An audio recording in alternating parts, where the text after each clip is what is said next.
A gente precisa de experiência para conseguir um trabalho, mas precisa de um trabalho para conseguir experiência.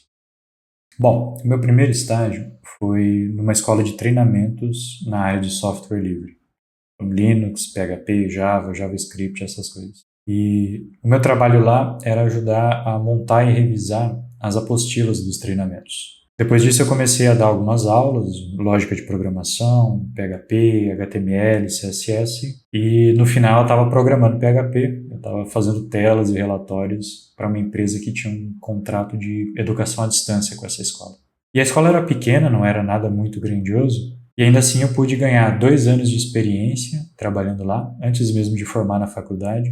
Eu pude fazer vários e vários cursos sem ter que pagar por eles. Eu aprendi coisas que a minha faculdade jamais ia me ensinar e eu ainda recebi para isso. E como foi que eu consegui essa vaga? Durante o primeiro semestre da faculdade, eu estava procurando um curso de programação para fazer por fora, lá no Senac.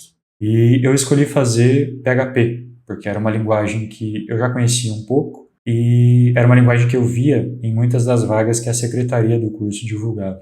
Era um curso de 80 horas e depois que eu concluí esse curso, eu procurei o meu professor de programação da faculdade para falar sobre o curso, para falar de PHP, mas também para perguntar se ele não conhecia ninguém que estivesse precisando de um estagiário de programação.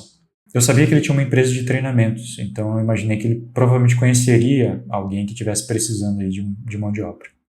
E eu estava indo muito bem nessa matéria desse professor. Então ele provavelmente sabia que eu seria uma contratação aí minimamente razoável. Aí uma coisa interessante, porque um dos principais desafios na hora de contratar alguém é você saber se a contratação vai ser boa ou vai ser ruim. Geralmente é por isso que o pessoal faz tanta entrevista, tanto teste, tanta prova, né? Para tentar diminuir a chance de uma contratação ruim. E o outro jeito que a gente tem de diminuir esse risco de uma contratação ruim é contratar uma pessoa que você já conhece. E foi o que aconteceu.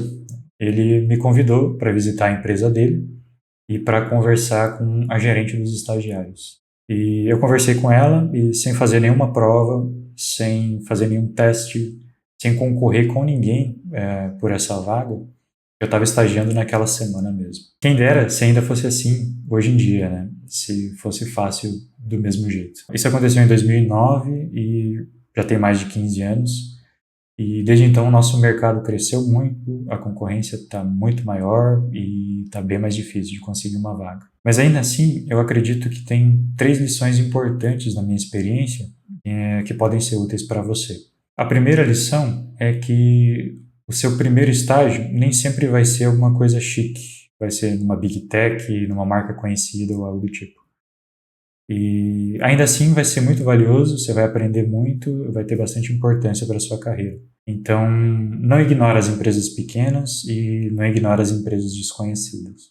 A segunda lição é que vai ser muito mais fácil conseguir um estágio se você aprender alguma coisa específica que as empresas precisam.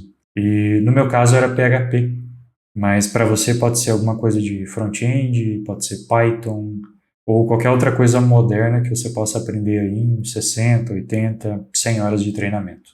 E a terceira lição é que a melhor forma de você conseguir uma vaga é você ter alguém que indique você para essa vaga. Isso é da natureza humana, é uma forma de você se sentir mais seguro na hora de contratar alguém, de diminuir o risco da contratação. E isso vai ser sempre assim, então você tem a obrigação de conhecer mais pessoas e a obrigação de se tornar aí uma contratação minimamente viável, digamos assim. E é isso. Se você tiver alguma pergunta, se você precisar de ajuda com alguma coisa, deixa um comentário que eu vou tentar te ajudar. Se inscreve no canal, compartilha esse vídeo e até a próxima.